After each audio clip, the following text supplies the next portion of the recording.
Hello, everyone. Welcome to week 21 of the It Doesn't Matter podcast. And we've got myself, John, and we've got... Bobby Platino, a.k.a. the Joker. Joker? You don't know what time we're filming today. And we've got... I am the notorious one. I am Dom. Boom. All right. And we've got a special guest here. We've got... How dare you, little jabroni, have the audacity to come on the rock show and not have the decency to introduce yourself? Tell me, what is your name? My name is Eddie Long. You guys let me get away with that? I fed that right to you. It doesn't matter what your name I thought you is. were cut me off. We're cutting one of us off. He was about to say. Yeah, he was about to say it, and I was like... Holy smokes. Holy Well, smokes. ladies and gentlemen, it's episode 21, and we'd like to give a special shout out to our broadcast partner, the Rhode Island Broadcasting Network. Thanks for sharing us on your channel. We appreciate it, and we are much loved, so we hear. So thanks for watching us. But Dom, what do we got going on this week, sir? Forbidden Door. Yes. This past Sunday. That's right. Did you guys enjoy the show from what you've seen? Yes. Yes? Yeah. Does everybody agree that the match of the night was Kenny and Will Ospreay? Without Yes. a shadow of a doubt, the match of the night, or maybe the year, perhaps. And I want to say the shirt I'm wearing right now is compliments of Pro Wrestling Crate. Yeah, baby. Thank you. You. One of the t-shirts I've gotten from them. That's right. Does anybody want to know what else I got from What's in the box? my What's in the box box? and What's in gimmicks? the box? Yeah, what's in the PW crate this month? So this month, obviously I got the Osprey shirt I'm wearing right now. We also have the Extreme Jeff Hardy. Drunken Jeff Hardy. Damn it. Don't be a... Don't be rude. Yeah, you jerk. Yeah. That's his Jerk face McQueen. We have a Sheila lapel. I'll give you a high five and a hot dog for that. Okay. Sweet. No? Where's the hot dog? The Hayabusa micro baller. Hayabusa Micro Brawler, cool. We got the FTR patch, which I know somebody I know here might want it, but Can I you might have to wrestle for them. Put it on your car. You gotta iron it onto your car. We got a Pro Wrestling Tees keychain Mm. thing. That's very nice. Fashion. What is this? You got some autographs? Who is this? Who is in the autograph? Who's in the autograph in the crate this month? If it ain't white, it ain't right. Ooh, it's Chavo. Oh, man. Let me see that picture. It's Amway Chavo Guerrero. Oh my God! Wow. He's pointing to the last time he had a good push. Wearing an Eddie Guerrero t-shirt. Eddie Guerrero is my... Wow. But My this is while Eddie Guerrero and him are very much active in WCW, and still I think everybody would agree coming up in the wrestling world. Yes. And that he has someone else's shirt on in his promo pic is just the best way to describe Chavo Guerrero's career, isn't it? Funny. Because this never changed. Hey, Kevin Owens does that now. That being said, that boy can work, and Chavo Guerrero is a fantastic wrestler. I agree. Yeah, Abel likes Glow because of Keita Stevens. Damn right. Chavo trained her. Oh. Chavo Hey, Guerrero. yo, I don't want to hear about that. Whoa, whoa, whoa. I met Chavo Guerrero once, and he's a nice guy, so Man, good man, Chavo Guerrero. No, he's... We love you, Kern. If Eddie wasn't around, you'd be hearing more about Chavo. Maybe. Could you imagine that picture taken around probably 1998 or 1999 that he would imagine in the future? I'm going to go to WrestleMania and wrestle the Big Red Machine Kane in a 10-second match. Literally. Yeah. So sorry. You know. for the ECW title. Everybody's WrestleMania moment is different. That was Chavo's. I mean, Chavo Guerrero could he have had turned some that. other ones, though, right? Chavo? Ooh, good question. Put him on Johnny on the spot. Did he have a tag match with Eddie? That's what I'm thinking it would have Yes. been. WrestleMania 19, yeah. the three-way. Yeah. Tag me in. And at WrestleMania 20, he had the Cruiserweight Open.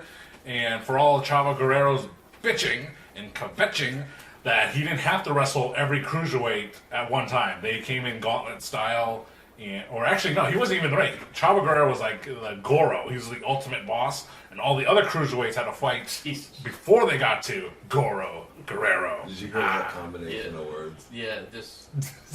Let me pontificate. Chavo Guerrero is like Goro. Yeah, The final boss. You would have never... And that's pro wrestling. There was a scenario where that was true. Chavo Guerrero is Goro. He was with Chavo Classic at the Guerrero time. is Goro. Wow. Yeah. You never would have... Put that on a T-shirt. Guerrero is Goro. That's why this episode is all about storytelling. Chavo Guerrero being Goro, and Kenny Omega and Will Ospreay. Round 2. Yeah. Fight! That match was amazing. That match, I mean, that had... Liu Kang versus Sang Sung. that match was so wild. As I'm watching it, especially toward the end of the match with all the false finishes and that nature, and I don't listen to the Jim Cornette podcast, but I can imagine Jim Cornette, and I don't know this, but I can imagine Jim Cornette losing his shit over all the kickouts of the finishers and this and that, especially Kenny Omega being the recipient of his own finisher, the One-Winged Angel, and kicking out one. On one. Jim Cornette. Takes the bus up. Lose that fucking shit. That's Jim Cornette. I imagine. Because I don't watch this. That match went like over 40 minutes. That's Yeah. crazy. It didn't feel 40 like it was minutes. 40 minutes. And it didn't feel At like what point did he kick out of the woman window? Oh, It was like 30. Like 38. 37 Like, Started to bring it home. Do you guys think that should have been the actual main event of the show instead of what was the main event of the show? Because it was that crazy and why? I want to say yes, but because of Brian Daniels, I'm eventually going to get it right one day. RJR. Yeah. I imagine he mixes it up sometimes. when he broke his forearm, what it was. And he still won like 10 minutes after. Yeah, maybe the match would have went a little bit different because he was working with limitations after that. I mean, Kind of fucked up the main event a little bit. I would have chosen the same thing. Brian Danielson versus Okada as the main event. I would have done that, and I would trust the fact that even though that Kenny Omega and Will Ospreay had that tremendous match, I still, as a fan, still trusted the fact that, you know what, Brian and Okada can still have a great match. Was it on the same level as Will Ospreay? No, but it was still a good match on its own. That match just took all the... It took It took all the fans' energy. That's what happened. Plus, they had the story to go with it because they already had That's that match booking. from Messelfield. Yeah. that is When you have booking. that story to match with the match, Exactly. that'll be a sense. What was the main event at WrestleMania 18? 18. Exactly. Jazz Jericho and Trish versus Stratus. Triple H. What was the match that took everybody's energy? Hogan Rock. Hogan versus. What you gonna They do, Rock? took the energy. They Yes. took the fans' energy, just sucked It everybody happens. dry, pause, and With 5 minutes of just looking at each other, just Yeah, I mean, how else are you gonna Seriously. fall in the love? stare down. yeah, that stare down was epic. It was all you needed because you could get that on a Raw in passing. yes. And people would lose their minds and you get the picture and they'd share it next week. But it was the fucking match. It was the Exactly. start to the match. That was a great story. Everybody wanted to see that. It Would you rather see Hogan and Austin or Hogan and Rock? To be honest with you. Oh man. No, I agree with Steve. He knew it. He knew that his style and his capability at that time that match was proposed could not be matched by Terry. And he declined. And I agree with him because he's right. Yeah, you got. That's true. Could they have done it and made something and would everyone have fucking lost their minds? Yes. But would it have looked good? In Steve's opinion, no. And in my opinion, no. Not as good as it looked In my with opinion, The Rock fucking yeah. babying him through that. And by the way, we all know that he turned heel in that match because he felt in his gut he should because he knows how to listen to the crowd. And it's exactly what the match needed. The two most. While he's in popular Hollywood colors, show, by the yeah. way. What the hell? While he's in Hollywood Hulk Hogan or Hollywood Hogan colors, Yeah. his opponent turns heel. You got That's how much they like the it. two In Canada. most, I want to say the two most charismatic or two most biggest showmen at that time Yeah. going against each other instead of a brawl and a showman.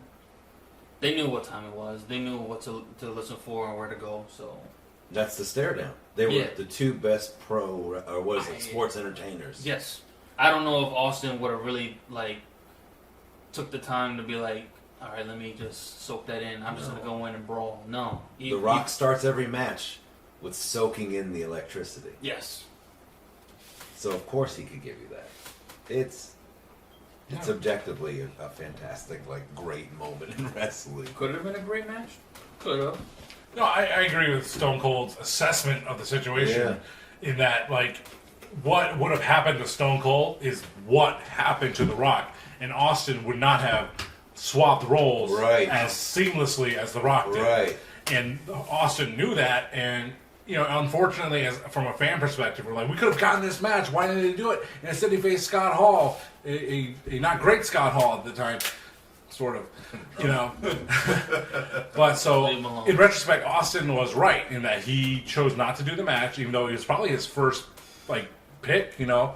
They're like, Austin, we want you to work with Hogan. Nah. So I think Austin made a good choice in the end. But from a fan's perspective, it was a very big disappointment. There's not a lot of guys that would say no to Hogan, knowing that's where the money's at. You know, back in the day, they would never say that. Oh, I was going to bring that up in the last one, because it kind of came up, but in the last one. The last one I was on. That's right. Which is however long ago that in was. the future. Yeah. Yes. Yeah, go on, Eddie. You can't see the timeline difference. We travel. Yes, Eddie. As mentioned in another edition of the It Doesn't Matter podcast. Yeah. What were you going to say? Now I forgot what I was going to say. We were talking about Stone Cold. You know what they say? It doesn't matter what he's about to It say. doesn't matter. But you know See, I got him. Yeah. Yeah. You know. But Forbidden Door, they had that match, and other notable matches on that pay-per-view was, of course, the main event, Bryan Danielson versus the Rainmaker, Kazuchika Okada. So, Tom, what did you think about that main event as a match? I enjoyed it. Yeah? But it didn't live up to, we know that. It was, well, that's my kind of match, but that Kenny match and the Ospreay, it stole the show. And it was also really late in the evening, as typical AEW shows go. It's the last match. We want to pay attention. We want to give it our best effort, but, you know, it's a long fucking show. We were on delay, and I think by the time we watched the match, it started it was like 10 after 12. Yes. Well, we started watching the match. So. Yeah. Oh man, but other than that, I enjoyed the match. It was a good match, but I was surprised. That was the first time Okada tapped out in like 8 years. The finish of that was just In like 8 years, he had never tapped out. That was the right move, actually, if you think about it. Last person that made him tap was Nakamura. King of Strong stuff. King of Strong stuff. But no, of course, one of the biggest news stories of that match and that segment of the show was Bryan Danielson coming out to his original Ring of Honor theme, the final countdown by Europe. And, I mean, we know this now, because they did the media scrum, that Bryan Danielson didn't even know that song was going to be played. Really? But, Yep. I mean, speaking for myself, I've been a long-time Bryan Danielson fan, a big fan of him in his era in Ring of Honor as the world champion in 2006. I mean, not only was I at live shows during that time, I watched all the DVDs and all the shows during that period, and he was the best in the world at that time, and that was his song at the time. And of course, he's been through everything. He's been through various changes in Ring of Honor, where they changed his music. He's been in WWE with that killer Flight of the Valkyries knockoff. Yeah. He's been in AEW with that. That's a cool song too. But him coming out to that was just a great Throwback to the original. a great gift to the fans of longtime Bryan Danielson like myself. So if no one else got a kick out of it, I'm sorry. I enjoyed the hell out of it. Am I correct in pointing out that is easy for them to do because Tony owns Ring of Honor? Well, it's not a Ring of Honor song. They still have to license it. So the story goes, whether it's true or not, is that they had to spend because they don't. That's but why he they spends bread for songs. He does, but apparently Europe knows that the Final Countdown is a hot item. Europe, the band, and they charge quite a hefty sum for its use. He's got But it. hey, fucking TK can afford it, so why the hell not? I mean, granted, you can't use it every show. Kind of like when the Gun Club, the Ass Boys, they had that one song. Many Men. Many Men by 50. Yeah, they had that. They only used it one time. And they're back to their weird cowboy theme music. Is there any instances where that can happen where because he has ownership over the rights to things from Ring of Honor that wrestlers that happen to be in AEW now can pull an old theme song that is original and belongs to Ring of Honor and therefore Tony Khan? Well, Ring of Honor was like ECW, the original ECW, where they used licensed songs without a license. Yeah, yeah. So, for example, even Adam over here watching, subscribing to Honor Club, he was watching, the entrances of some of the matches, and he's like, "Is there something wrong with my TV? There's no sound." Yeah. That's because they had to mute all the Poison or real music bands because they don't have the rights to it. So once Ring of Honor back around 2008, they started getting on HDNet. They started getting pay-per-view presence. They started being bought out by Sinclair, that kind of thing. Then they started transitioning from real music to in-house music. Yeah. So they could do it. Yeah, that's how they got out. WrestleMania 27, Undertaker, the whole time, Johnny Cash, Ain't No Grave. Ain't no grave. Hold my body down. Hold Yeah. my body down. Yeah, that's what he came out to. Yeah. WrestleMania 27. You go on Peacock, his regular music. No. And also, That's crazy. Triple H came out to Metallica. a Metallica song, and if you watch it, Please tell me which one. It was Metallica and not Metallica. It wasn't Lemmy. It was a Metallica song. wasn't. For Whom the Bell Tolls. Yeah. Yes. So Why imagine did Undertaker this. come out to that? Imagine this. You're watching WrestleMania 27, that match now, and you watch it and you hear time to play the game or whatever it is. Yeah. You're like, oh, you don't know anything. You're just like, okay, that's Yeah. fine. It's Yeah, you normal. don't realize it. You weren't there at the time when he came out to For Whom the Bell Tolls. We were there. Yeah. So, I mean, what's, utilizing real actual music versus using produced music? Do you think that has any effect on the wrestlers' star power or their presentation in the ring? Okay, so I was thinking while we're talking about this, we were just talking about Dark Side of the Ring. Yeah. Grab them cakes. Grab them Grab kids! them cakes. What a terrible song! Jesus. No, I'm talking Great about for the 80s. I'm talking about a really good song. Another one bites the dust. Another one bites the dust. JYD came out to that, and I completely forgot that. And absolutely, if you come out to a popular song in the time, that's an easy way to endear yourself to the fans. Yes. And he didn't need that at all. He didn't need that at all, but it was part of it. If you didn't know him, that was part of it. That's a mainstream crossover. That's before Cyndi Lauper was in WrestleMania, honey. He was just doing it himself. Just playing popular music while he was out to connect the things, and the fans were like, yeah, I like that. I like all of these things. Yep, absolutely. All this. It's an easy way to get over in a way. Yeah, no, it's a cheap pop, whatever you want to call it. It's all that. It's all that. But yeah, that's part of it. If you don't know JYD, that would help. Yeah, so You this start past week on Dark Side of the Ring, they had an episode about JYD, the Junkyard Dog, and he grew up in Mid-South Wrestling with Bill Watts, right? Yep. Yeah, Cowboy Bill Watts, and basically his character, he was a over African American male, and it's basically all about the underdog of the racism storylines and whatnot, and he overachieved all that. He was up there. He grew. He was up there. He was teaming with charisma. He had charisma. This dude when he can was talk. asleep. This dude. That man. I don't want to say he was the Rock. But that man. He was good on the mic. Pause. Well, Jake the Snake. Jake as well. We're saying Jake the Snake Yeah. can captivate an audience, and he doesn't have to shout and be over the top. He's just captivating. And that looks like a lot of different things. Jake the Snake was like sinister, which is inherently appealing to people because you want to see what he's up to. Right? Yeah. You're listening to see what he's up to The problem because of his nature. The reason why Jake did have to do that though, because I think he did a tour in New Japan or somewhere or All Japan, and someone crushed his larynx. Yep. So after that, he could not yell. So he went from to listen here. Yeah, well, that Or worked. my favorite promo all time that he does. He's now that I have your attention, Yeah. you're just like, what is he? What did he just say? Doesn't say anything, and now you're like, now that I have your That makes me attention. think of Jordan like pretending to shoot a ball. Yes. And then when the guy turns around, he's like, like, what is that movie? Yes. What is that weird promo movie I you know. pulled on me that For worked? audio listeners, we didn't have no technical difficulties. I just pulled a Jake on you.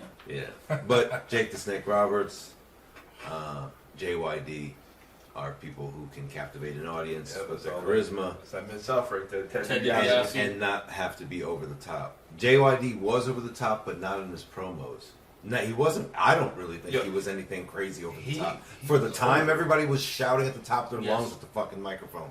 Everybody. Yeah. He was pretty low key by comparison. Yes. Did you hear about the story about how the Freebirds, Michael P.S. Hayes, blinded him with the hair grease? Yes. And he was Yes. legit blind, Yes. storyline. And next thing you know, he's in the crowd with, I guess, with his daughter or something like that. And next thing you know, Hayes is talking shit, and the fan was right behind him, about to pull a gun out Michael Hayes. And then JYD was like, I don't know why she's like, stop this dude from shooting Michael Hayes. Or like, Because if I did, I'd blow kayfabe, Yeah. and people would realize I can see. I have heard that story. You know where I heard it? On the Jim Cornette podcast. wow. And I'm hearing that a lot tonight. I like it. But that's where I heard it. Like 3 out of 4 podcasters enjoyed the Jim Cornette. 3 out of 4. I mean, I wonder who the fourth one is. breaking kayfabe is a special thing. Like even talking about the notorious year of 1996. I remember a segment on Nitro. The Horsemen. They're gonna have a match with the Renegade and Joe Gomez, whatever his nickname was. I forgot the name of the Joe Gomez. Like Pepper Gomez. Yeah, like the Renegade. No, it was the Renegade, and then the Desperado Joe Gomez. Desperado. And Ric Flair and Arn Anderson sneak attacked those two in the locker room, and I was like, hey, why? I'm like, I wanted to if I wish I could at an age of 11 years old, I want to take a baseball bat and freaking attack Ric Flair and Arn Anderson for doing what they did to Joe Gomez and the Renegade. That's how much you believed in these characters and believed that it was real. Just like that guy, I mean, to a worse extent, almost putting a gun to, was Jake Snake Roberts? No. JYD. He got to shoot Michael Hayes. Michael Hayes, yeah. Michael P.S. Hayes. I mean, it's still real to me, damn it, Yep. Yeah. And they can get that real. And there's an argument nowadays in wrestling, they don't get that extreme. It's like, do you want that to happen? No. Have you seen the news lately? Bad shit can happen. Let's not do that. Let's not get them pissed off. As much as I love MJF, there's times I'm like, dude, you're taking it way too far, bro. Like, I get it, but you're Really? you're bringing back that old school heat a little bit, and you don't want to do that. Yeah, he's different. He's a different breed for. Okay. He get that cheap heat. That's what MJF does. Okay, so wait. So I have a theory. Well, maybe not a theory, but I want to pose something to you guys because for him to stand out with how much AEW and Tony Khan is willing to peel back the curtain. Giving us all access.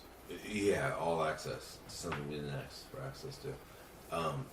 But with how much they're willing to do that, and it does change the landscape of things and the way that people perceive wrestling that aren't into it. That is the environment MJF operates in, and that is the environment that he's trying to stand out in. So what does that look like?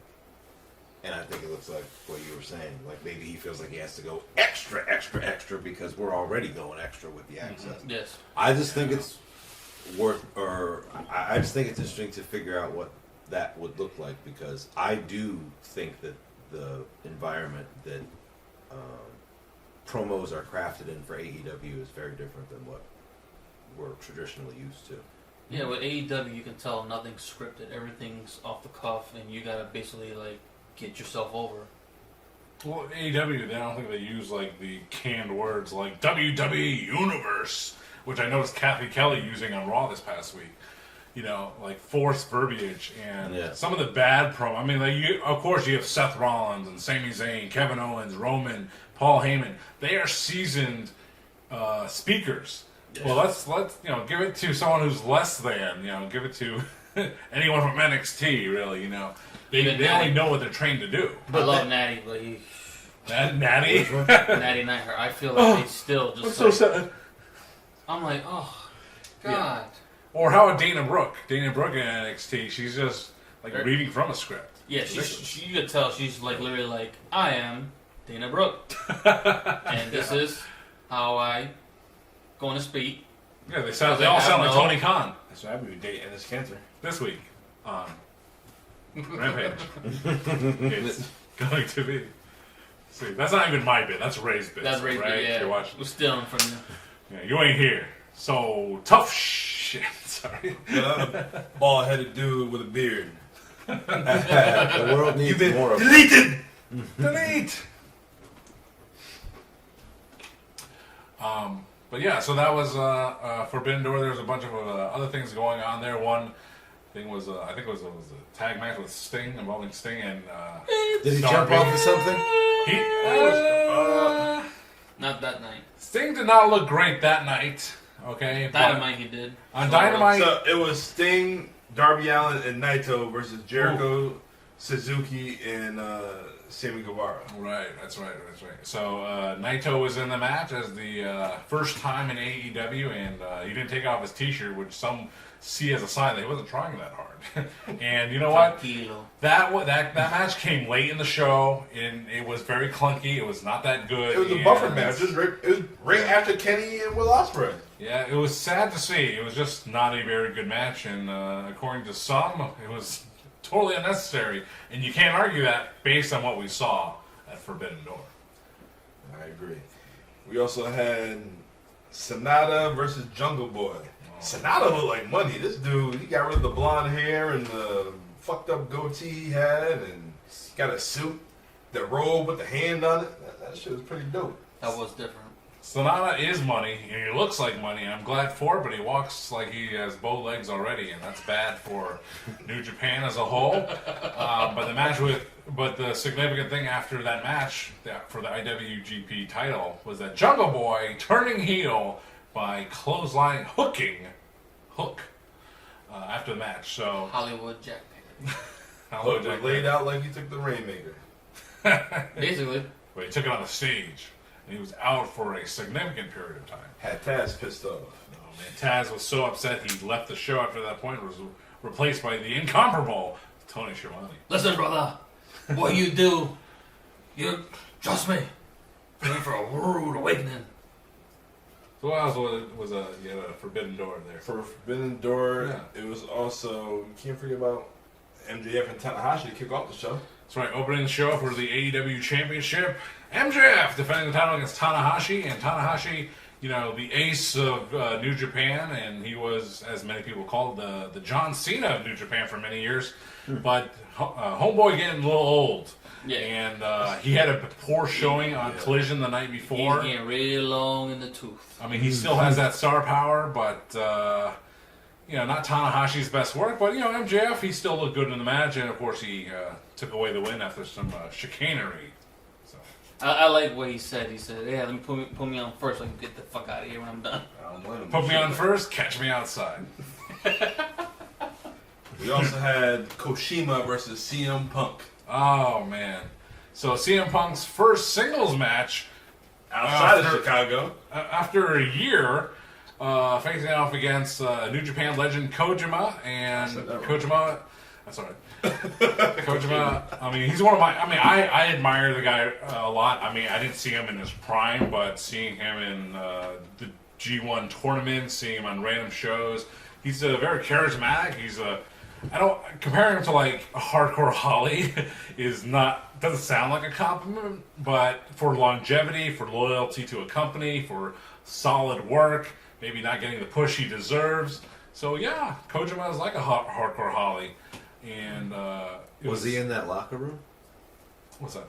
Was he in that locker room when that incident happened that led to CM Punk leaving for a little while? Why is he wrestling this person? If Kojima was there, it would not have happened. This is for the Owen Hart tournament. Yeah, it's for one of the quarterfinals for the Owen Hart tournament, I mean, it was no doubt who's going to win that match, CM Punk, Yeah. and he did. He nailed a bowling shoe types go to sleep, and he nailed Kojima. Hey, he's popping his pets.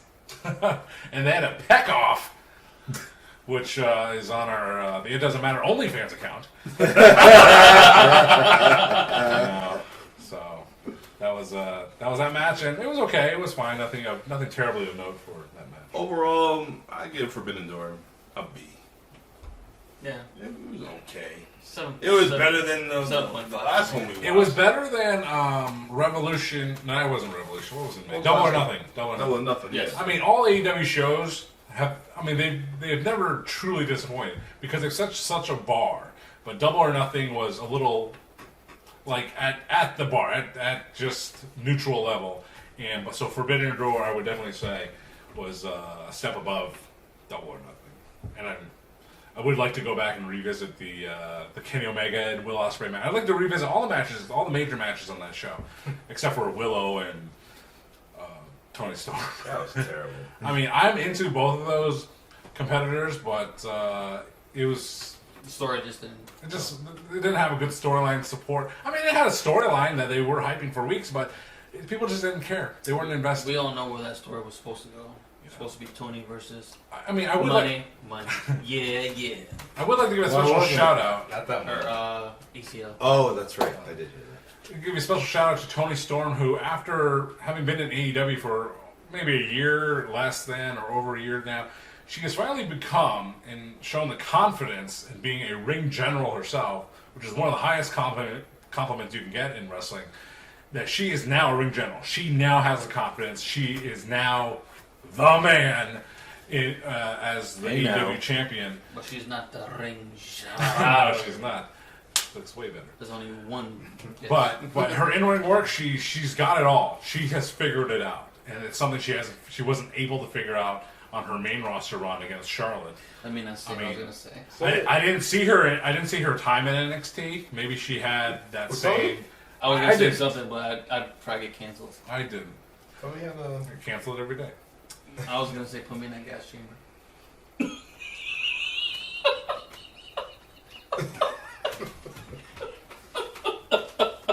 I'll let him get canceled for that. And no follow for that. But hey, props to Tony Storm, the Ring General. Click on follow down below. Or click on subscribe down below. We're live right now. Only got one viewer. You got some hate. Yeah, we'll edit that one.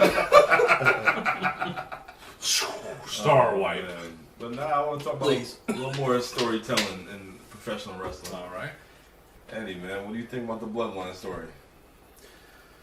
Well, like everyone else, I really want to know how it's going to end. But that goes without saying. I'm grateful for it. I'm grateful for it because a lot of different things. I feel like in some way it's going to have to make, or it makes Raw have to step up its game. That's what I like to think. I don't really think that's how it played out, but You know it's bad That's- when Raw showing recaps of what happened with the Bloodline. Like, yeah, that is The SmackDown Rebound. Actually, it's the SmackDown Rewind. that's The crazy. Raw Rebound. That's just crazy.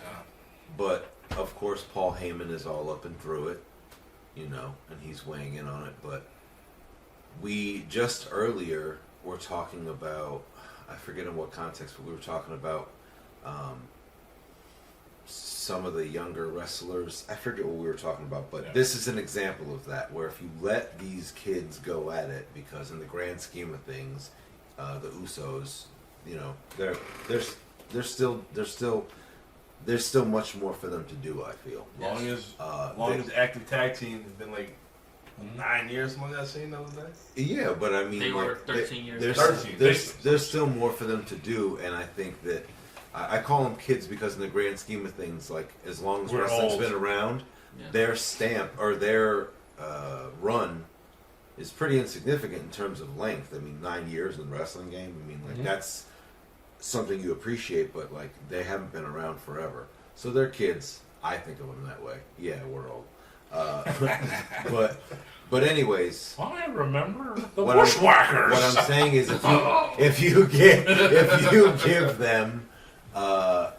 give them a little more reign, and you let them influence the storyline in a way that reflects what they're thinking they should do instead of what the office thinks they should do, you'll get those results. And that's the result they're getting now with the Bloodline storyline. It seems completely. You think WWE Creative came up with this? Hell No, no. I think it's Like, very look Paul what Heyman's.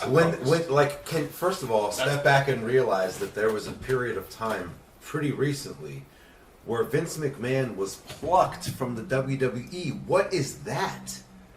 Like What a in glorious period. in some capacity, yeah. But one of the biggest things to come from not arguably the biggest thing that happened when he was away was that they had a little more creative control and they had the ability to do it and they have good ideas. And to bring up, just to put a bow on it, talking about those younger talents before, why wouldn't you mind them? That's what they were doing in OVW. Jimmy Cornette again, but the good bookers, right? And there's a lot of them to point at. Understand that you should trust in what these young kids are doing, because if they get it, then when they show up to their first promotion, to their first match, in their head they're in WrestleMania. They're seeing it that way. They have this image, this gimmick they're trying to sell, and let them do it. They're going to be all into it. They're not going to be all into the shit you give them, the gimmick you straddle them with, but they'll be into the thing they came up with. Let them do it on camera. It'll translate. Yeah. And what does a person who's over look like? It's somebody that's connecting with the crowd, and what better way to do that than to be yourself? If you're rigid, they'll see it. They'll see through it. So, to answer your question, what do I think of the Bloodline storyline? It's good, and it's because it's led by the people in it, not the fucking office. Yeah, 100. Yes. Absolutely. 1,000 days plus. He just passed Pedro Morales last week sometime. Yeah. Was it? Did it happen already? 1,000? Yes. Yeah. Damn. Wait a minute. How did I miss He's that? working. He's working, man. How did I miss that? Wow. It was Well, I think only Dom keeps tracking the exact days. So. We didn't give it to Cody, Yeah. right? Everybody just immediately laid down and accepted that it was because they want to get him to 1,000. I guess that makes sense. Yeah. You know, Roman could have lost the WWE title and still have a 1,000+ day reign as the Universal Champion. Yes. They want him to get pinned. That's all. Yeah. That's like Gunther. Gunther's like over 400 days without getting pinned or submitted. Yeah, he gonna beat the honky tonk man. I don't even know how long Honky Tonk's record is, but yeah, Like most likely. 400, about 400 plus. Oh yeah. Yeah, he'll definitely. It took Honky Tonk Man's entire Intercontinental Championship reign to grow out those sideburns. Bring it back, John. Bring it back one time. Let's see. No. Oh, God damn it, no. Neither's that mustache of mine. I don't think so, pal. Dude, we Vince does. That's all. Ugh, that me. I mean, like, yeah. Do you think he still has that mustache? Yes. I think he's shaved it by now. It's like, I was trying something new, pal. No, I feel like he kept it. Probably kept it. His new girlfriend, Linda Hogan. It is a departure because Vince McMahon would keep those portable razors like in his car in his office and do that shit throughout the day. So he had a fresh, like, clean, Yeah, he had the clean Norelco. shave. Yeah, yeah. I used to that. use the Norelco. With the 3 circles on it. I used to have an early shift at work, and like I would wake up like at 3:30 in the morning, go sit on the crown, and just go. What a rush! Speaking of another storyline or story, What's up, Midnight? you said what a rush. Yeah. What about Dusty Rhodes getting taken out by the Road Warriors when they took the spike and stabbed him in the eye? Remember that? Yeah, I mean that was Dusty Rhodes was a loved character at the time, and for something that dastardly to happen, it was. I mean, that's when wrestling was real back then. We were just talking about Michael Hayes and the Junkyard Dog, and man, oh man, Dusty Rhodes can really. I mean, greatest storytellers of all time. That one of them would be the American Dream, Dusty Rhodes. Four Horsemen broke his leg in the yeah. parking lot. Probably one of the most Had influential. the cast. For a Well, long time. the son of a plumber. You see it? Again, relating to the crowd. Yes. Because we're all sons of plumbers. I got a clog on aisle 9. Check it out. True underdog story, Dusty Rhodes. Yeah. But Dusty Rhodes is a great storyteller, and he had a long career, and he went through booking WCW, and that was his legacy for a very long time. Then he became a ring announcer, and of course he ended up being a coach in NXT, and he influenced a giant generation of today's modern storytellers. People like Bayley, who she's had an up and down career. We jumped right to Bayley. Wow. I agree, but I was like, whoa. I was thinking about her, but Bayley, Kevin Owens, Charlotte, the Four Horsewomen, had an influence on Finn and even Samoa Joe, he had an influence on everyone. Baron Corbin. He had an influence on AEW by way of his son. By way of his son. His legacy lives on in that company, or it did for a while. So I think that's in the DNA of it, I mean, it's there. It's true. It's there. If Dusty was around, he would have loved to see AEW right now. Just to see it grow. The challenge to the monopoly, Yeah, the underdog story of the company that never was supposed to be there. But his mind for wrestling, the willingness to put, again, the talent coming up, the willingness for the older talent to put them over is how all of this works. And for Dusty to take the spike in the eye of these crazy ass newer, they look like football players. What the hell is this costume? I'm sure when he first saw them, he was probably like, okay, but I'm sure his initial reaction was like, what the fuck am I looking at? But whatever, he went with it. They're popular, money, baby. And it's about the money because whatever he thought about them, he could see that they were over. He could see that they were over. So let's keep it going. Let's keep it going. It's a business. It's a business, and it doesn't matter who you are, what you do, what you say, what you look like. If you can draw money, you're going to be on top. That's it. Well said. My favorite color is green. Look at that. It was short-lived, but the Daniel Bryan story. Yeah. How he struggled to make it to WrestleMania, even though CM Punk CM Punk helped. Yeah, it helped him out, but he 2014 he overcame. Yep. He didn't get in the Royal Rumble match. They were pissed off at Rey Mysterio. Yeah. That's an example of a storytelling, a storyline that they didn't intend. It just came together. Things happen.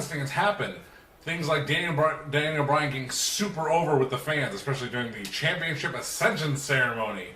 And it was a great bad idea because at that segment for Raw, they had all the former WWE and World Champions in the ring for a segment.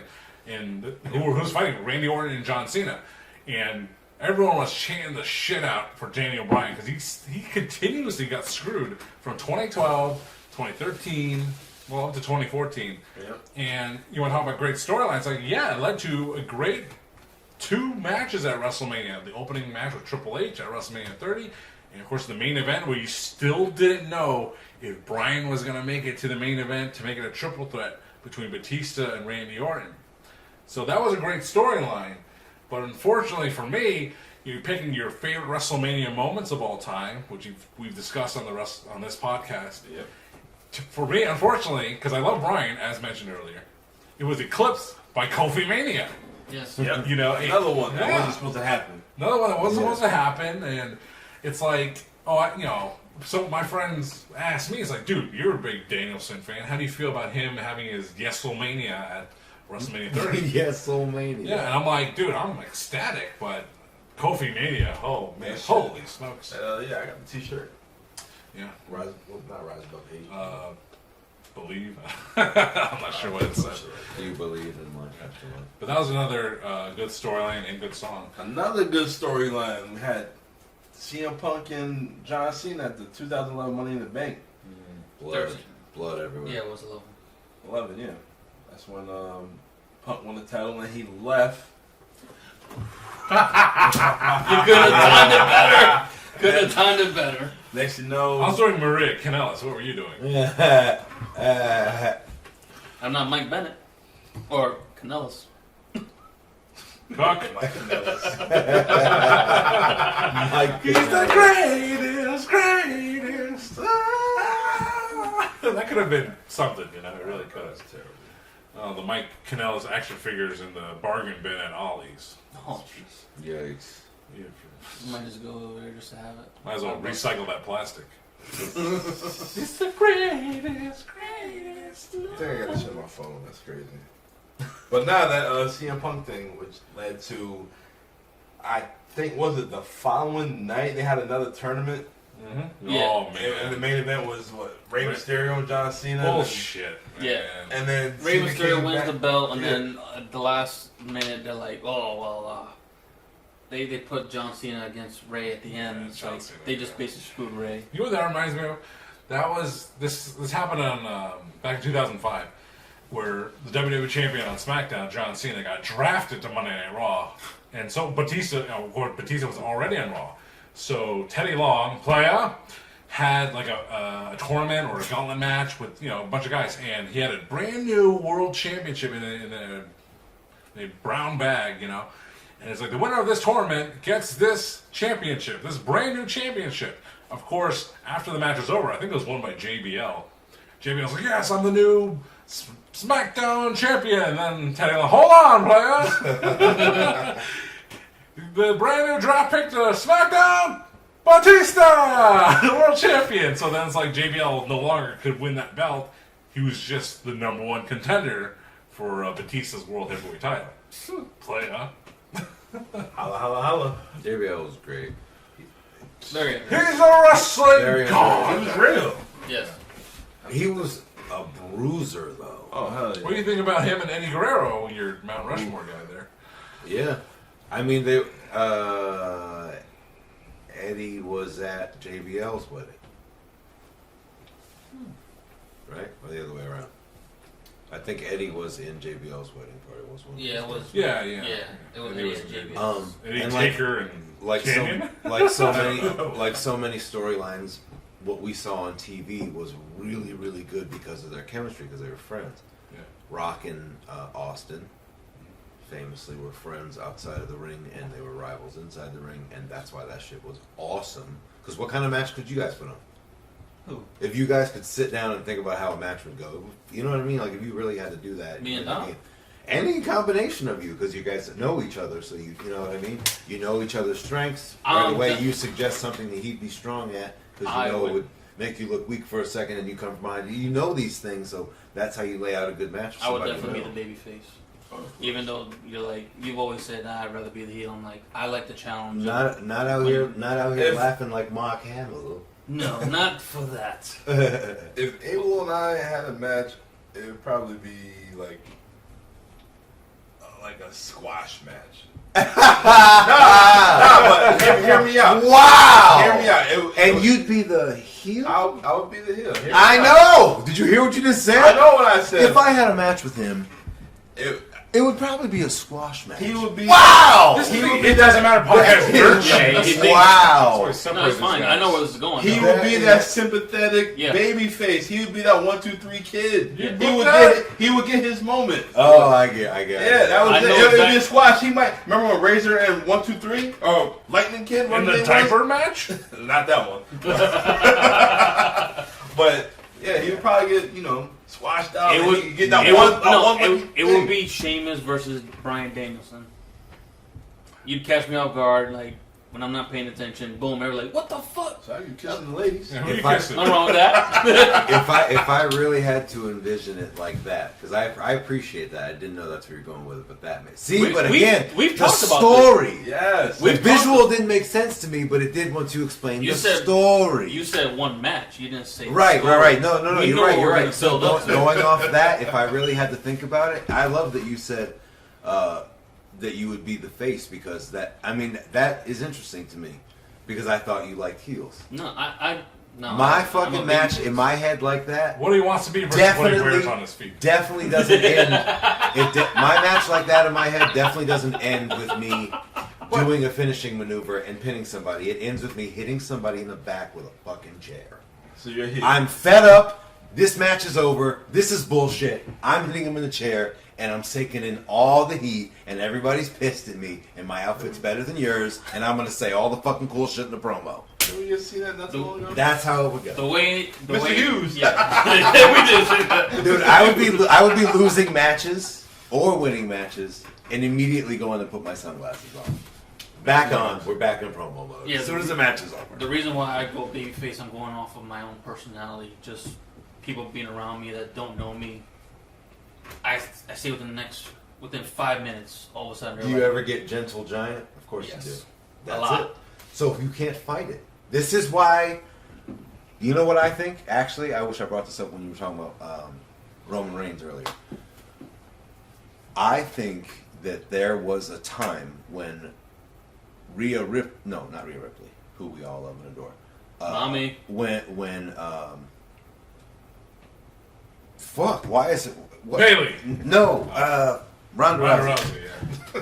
When I punch, you should know I mean Ronda Rousey. No, Rock'em Sock.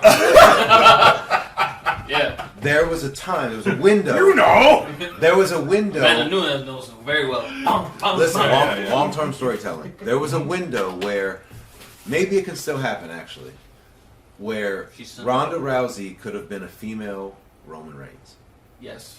Yeah. And I don't just mean because she's tough and it's believable that she'd beat all those divas' asses. I know you don't like that term, but you know what I mean. I don't like it either, but I'm using it to make a point. She would beat all their asses and it's believable. But in addition to that, she has, this is the ultimate heel move, right? Is outside of the ring where you surround yourself with people to protect you because you're a bitch, right? You're a hateable heel. So she brings in, you ready? First, it starts with getting help from her old friend, Shayna, right? Yep. And then we see a trend forming. And then they bring a bruiser to protect their bitch asses from the UFC world. And they could just keep bringing people in that way through her as like a keep her relevant. Yep. or even just one. But first get Shayna, and now you have the three of them, and now we have a thing. Yeah. But that you could keep that belt on her for forever, and it'd be believable. But to pad it like they did with the Bloodline storyline was doable, and I thought that would have been cool. I thought about that too at one point where she's so believable and she knows what she's doing. Yeah, don't fight it. The fans hate you. Be a heel. Yeah. What the fuck? What? Yeah, that came Am I up missing before. something? Damn it, Vince! Damn it, Vince! Yeah, there's always stories that I listen to Freddie Prinze Jr.'s podcast too, where Vince knows that he's like, all right, you guys want this? I'm not going to give you that. Yeah, This is my fucking company. it feels that way. If I'm gonna give you $60 to sit in the seat, well, then you give me what I want. No. Give me what I want. Nope. I'm pissed now. Eddie, how you feel about Dominic Mysterio? Love the mullet because it's an homage to his Uncle Eddie. First of all, Bobby. I think it's great. I think it's great that he doesn't look like Ray. I know that's a weird thing to say, but like, Well, you don't know. he wants to break away. Yeah, we've never seen Ray Mysterio. Horns. He and the Horny and the contact lenses over the white eyes. God, he's ugly. But is it because he's going bald? Because that's messed up. No. I'm going bald too, so. No, I think he gets it, and you can't. I mean, everyone's green at one point. Everybody was. I mean, it makes sense. No matter what. And I'm not saying he's bad now. I'm just saying like he's got so much more to go, but there's time, and he's just going to get better. Yeah, And the storyline with Rhea is great because she's great. So it gave him a chance to be elevated in another way without having to prove himself in the ring, which he can still work on. Yeah, if you had asked me a couple years ago if you had seen this character of Rhea, I'd like, there's no way. No, but She's perfect. She's a Period. It's a perfect storm that happened. There's nothing else to say. She's When perfect. she had that blonde hair and she wasn't tatted up, she was like the girl She next door. looks perfect too, but I mean, Yeah, like, she still she looks good. is a killer. Yeah. A killer. Killer Queen. A killer queen. she's a hell of a. I see what you call her, mommy. Dynamite with a laser beam. Bloody Rhea Ripley. It's like a stick. What? Meaning. Can you translate this? It's like a stick. It's all right. It's a skit. It's alright. I Yeah. want to look back at that and watch me get Oh, lost. that's one of our What? top Wait, what? episodes. How Rhea Ripley is being presented? Stick. Sizzling. Oh. She's hot. Buttery. Golden. that. Well, she's the sizzle and the steak. How about that? There you go. When they say all sizzle and no steak, no, Yeah. she's steak. Rhea Ripley's a fajita. At Chili's. Baby back Back ribs. ribs. That's right. So Rhea Ripley's a fajita. You've heard it here first on the It Doesn't Matter podcast. Rhea Ripley is a fajita. all right, but the last story I would like to mention is probably one of the greatest stories of all time. Stone Cold and Vince. Oh, Yes. wow. One of the greatest stories of all time. Imagine having a relationship with your boss that played out still to this day. You hit the man with a bedpan, you pour cement in his car, his Corvette, you hose him down with beer, Yeah. you stun him, yeah, you you've compose him, done- like yeah. you did everything to the person. And then this dude, he handcuffed you, and you're supposed to beat him with one arm tied behind your back. And not even the regular arm. The Yeah. Stunner arm. Yeah. He's stunned you a million times. He kind of stunned your wife once. He stunned the whole family. Austin man. stunned the whole family. That's right. Trump too. That was Yep. bad. Trump's part of the family. Yeah, oh yeah, they're all the same. And the American fabric. Man, that's a relationship right there. That's Yeah. a I story. mean, yeah, it's classic, the blue collar worker, fed up with his boss, his evil corporate boss, and he's whooping his ass. So it was the storyline that kicked off the Attitude Era, kicked off the WWFE into what it is today. So, yeah, no doubt, it's one of the greatest storylines of all time. You would never think after Owen broke Stone Cold's neck, Yeah. that this man was still injured. He was there every week. Yeah. He was hot. He was like fire. So there is another storyline that involves a bald hero, a bald everyman Hogan. that has a daily struggle with his boss and like visions of beating his ass. And it's Homer Simpson and Mr. Burns. Ah, yes. And the reason I bring that up Don't. is because when the Simpsons were at their height, of course there's Bart, but it's really driven by the lovable idiot who just tries to make enough money to feed his family Yes. and is constantly at odds with his His boss. evil corporate boss, right? And so that was like a trend or something, like a time So what you're saying is, in society. The Simpsons, once again, predicted the future. Yes. No, They did. but I think both of those storylines, Yeah. like leaning in, because remember it started with Bart, but then they realized Homer is great, and they leaned into the everyman battling with his boss, and on the other channel is the other bald guy battling with his corporate boss. It was a time in America. It was a time in our Bald guys. Bald guys. Blue collar worker saying, "Go fuck yourself" to the boss. Yeah, Being that's- able to kick his that's ass the- and give him what he feels. That was a long way to get to that point. Yeah. You know what's the blue collar worker? Krusty the Krab, who was played by Matt Osborne, who was Doink the Clown. Same thing. It doesn't matter. Krusty the Krab. Guys, that is it. We are You done. mixed like 2 shows in one. That's Damn what we right. do here on the It You Doesn't Matter talking about the podcast. Simpsons? I want to talk about Krusty the Clown. There you go. Or Krusty the Krab. Crab. I was like, Exactly. we going SpongeBob here? Because, but Don's right. That is week 21 of the It Doesn't Matter podcast. All right, we'd like to give a special shout out to the Rhode Island Broadcasting Network. Thanks for sharing our content. Thanks for letting us be a part of your network. And thanks for everyone out there watching us, listening to us. And we'll see you next time right here on the It Doesn't Matter podcast.